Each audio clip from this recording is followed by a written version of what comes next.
হয়তো 2 দিন পরে মরব আগে মরলে কি ক্ষতি দুনিয়ার রং তামেশা বুঝলাম না ভাই একরতি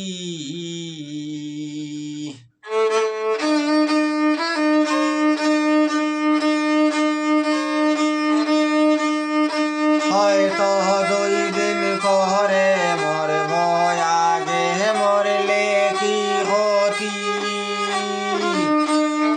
দুনিয়ার রং তামে